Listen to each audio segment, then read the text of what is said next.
আমি সোমা মল্লিক এবং আমার সহপাঠী অনিন্দিতা পাল, আমরা দুজনে শিক্ষক দিবস উপলক্ষে একটি শ্রুতি নাটক উপস্থাপন করছি। ফুল আমি ফুল, টগর শেফালি মল্লিকা আমি, আমি তো জুঁই বকুল। ফুল আমি ফুল। বললাম না আমি ফুল। ফুল? তুমি কেমন তর ফুল?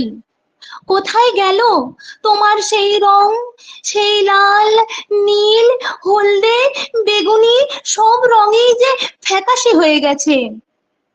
তুমি বোধহয় ঠিকই বলেছ। দেখতে না পেলেও আমি অনুভব করতে পারি যে আমি আর আগের মতো সুস্থ নই। জানো, আমার